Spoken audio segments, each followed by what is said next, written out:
बहू का वेतन। नौकरी पेशा वाली महिलाओं की मानसिक परेशानियों को दर्शाती कहानी। नीलम ने आलोक के लिए चाय लाकर मेज पर रख दिया और चुपचाप मेज के पास पड़ी कुर्सी पर बैठ गई। केतली से प्याले में चाय डालने लगी। आलोक ने नीलम के झुके हुए मुख पर दृष्टि डाली। लगता था वह अभी अभी रोकर उठी है। आलोक रोजाना ही नीलम को उदास देखता है। वैसे नीलम रोती बहुत कम है।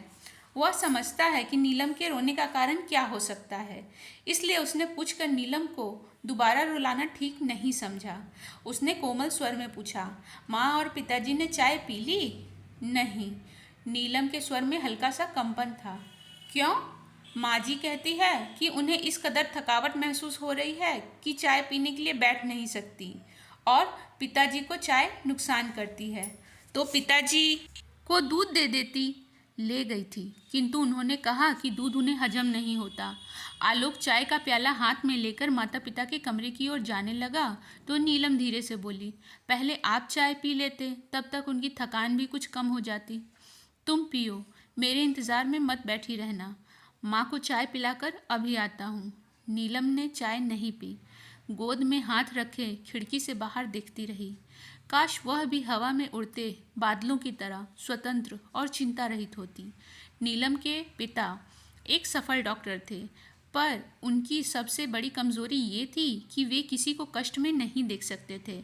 जब भी कोई निर्धन बीमार उनके पास आता था तो वो उससे फीस का जिक्र तक नहीं करते, बल्कि उल्टे उसे फल व दवाइयों के लिए कुछ पैसे अपने पास से दे देते।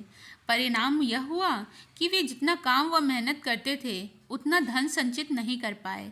फिर उनकी लंबी बीमारी चली तो थोड़ा बहुत धन था वह खत्म हो गया। उनकी मृत्यु के बाद सिर्फ एक मकान के अलावा और कोई संपत्ति नहीं बची थी। सबसे बड़ी बहन होने के नाते नीलम ने घर का भार संभालना अपना कर्तव्य समझा। उसने एक स्कूल में अध्यापिका की नौकरी कर ली। छोटी बहन पूनम मेडिकल कॉलेज में चौथे साल में थी और भाई अनुनय बीए सेकेंड ईयर में।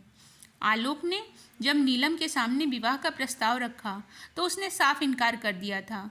उसका कहना था कि जब तक पूनम पढ़ाई पूरी करके कमाने लायक नहीं हो जाती तब तक वह विवाह की बात सोच भी नहीं सकती। इस पर आलोक ने आश्वासन दिया था कि विवाह में वह कुछ खर्च नहीं होने देगा और विवाह के पश्चात भी नीलम अपना वेतन घर में देने के लिए स्वतंत्र होगी।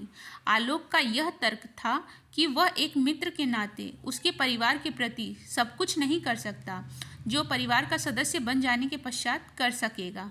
यह तर्क नीलम को भी ठीक लगा था। कभी कभी अपनी चिंताओं के बीच वह खुद को बहुत अकेला और असहाय सा पाती थी।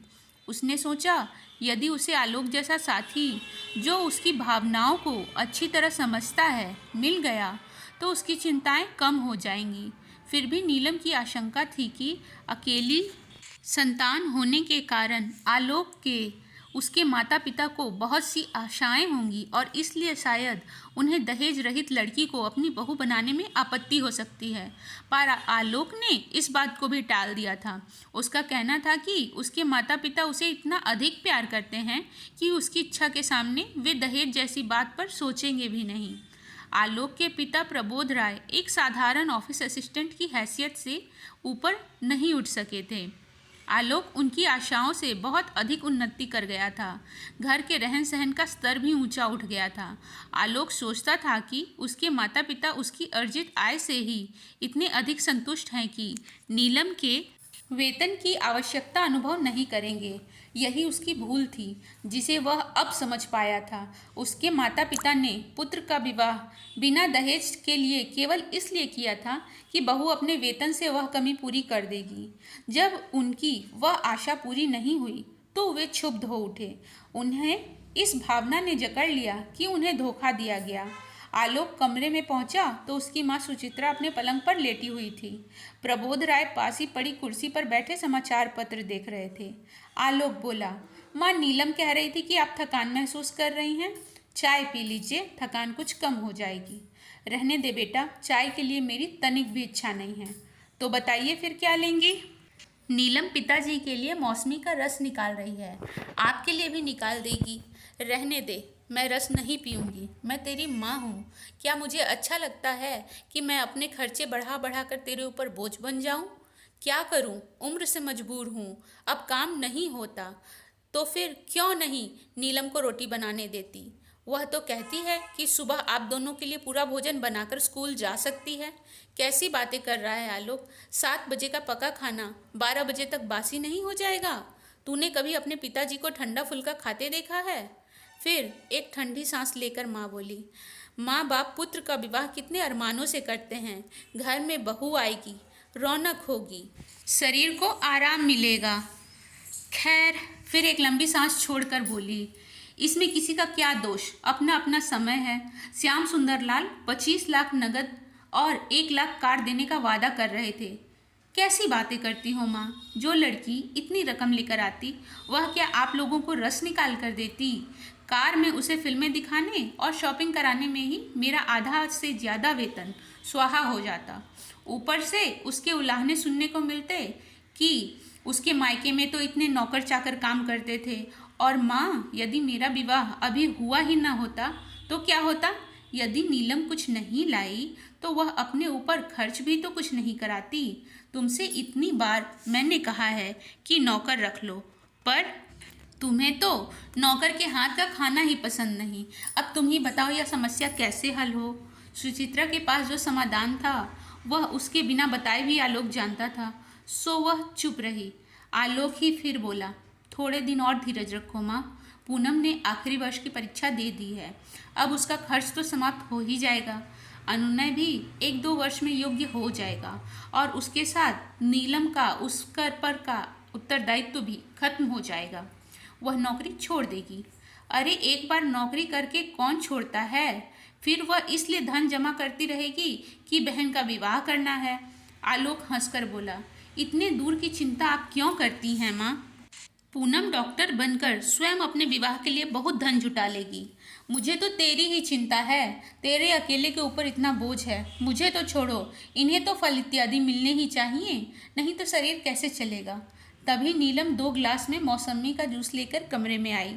आलोक हंसकर बोला, देखो माँ, तुम तो केवल पिताजी की आवश्यकता की बात कह रही थी। नीलम तो तुम्हारे लिए भी जूस ले आई, अब पी लो। नीलम ने इतने स्नेह से निकाला है, नहीं पियोगी तो उसका दिल दुखेगा। इस प्रकार की घटनाएं अक्सर होती रहती। माँ का जितना असंतोष बढ़ता जाता, आलोक का पत्नी के प्रति उतना ही मान और अनुराग विवाह के पश्चात। नीलम ने एक बार भी सुना कर नहीं कहा कि आलोक ने उसे जो आश्वासन दिए थे वे निराधार थे। उसने कभी यह नहीं कहा कि आलोक के माता पिता की तरह उसके माता पिता ने भी उसे योग्य बनाने में उतना ही धन खर्च किया था। तब क्या उसका उनके प्रति इतना भी कर्तव्य नहीं कि वह अपने भाई बहन को योग्य बनाने में सहायता करे?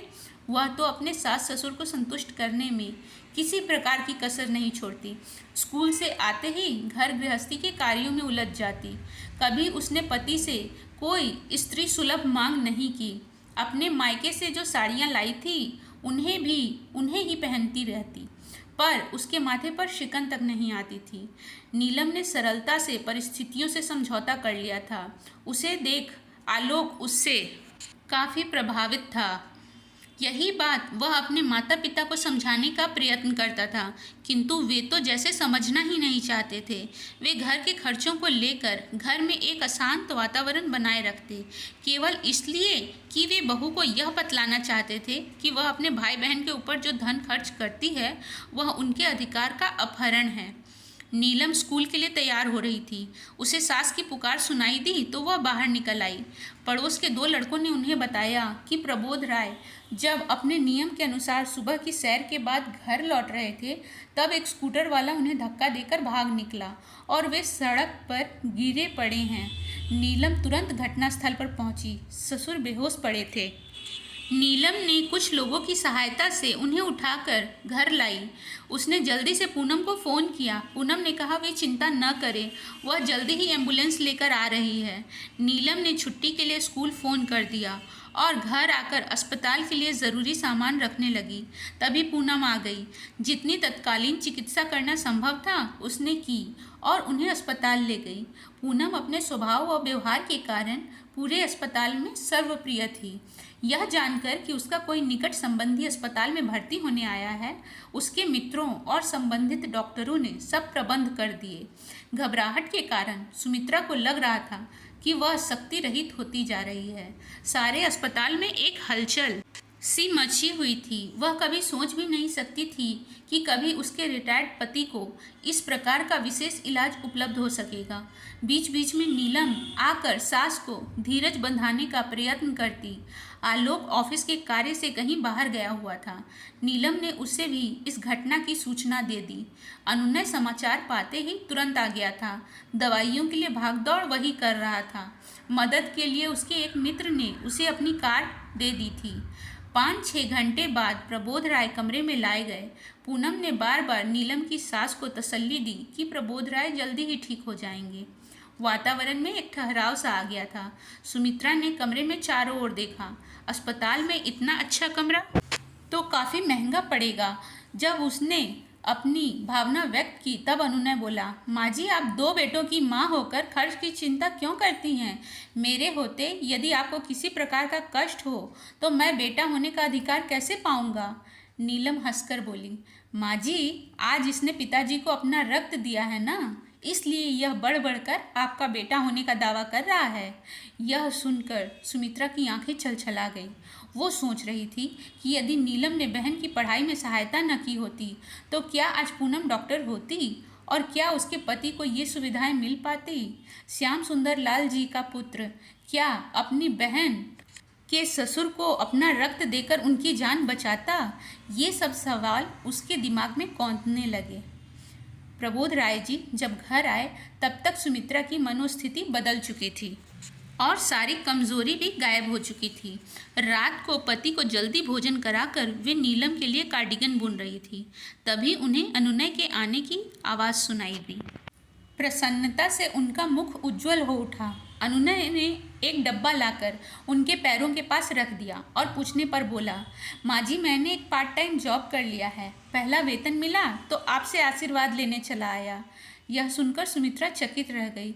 वे रुष्ट होकर बोली, क्या तेरा दिमाग खराब हुआ है? पढ़ना नहीं है जो पार्ट टाइम जॉब करेगा? पढ़ाई में इससे कुछ अंतर नहीं पड़ता। माँ, बेशक अब आवारागर्दी का समय नहीं मिलता। मैं तेरी बात नहीं मानूंगी।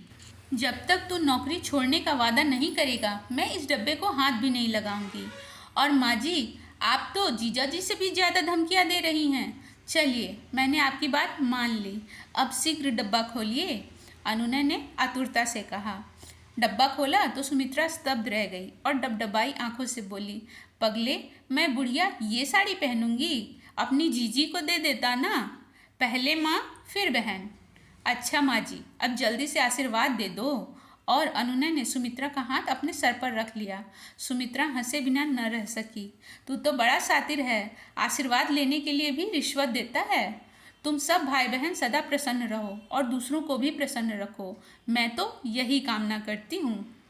दोस्तों, मेरी ये कहानी आपको ज़रा भी पसंद आई हो तो वीडियो को लाइक करें और चैनल को सब्सक्राइब ज़रूर करें। धन्यवाद।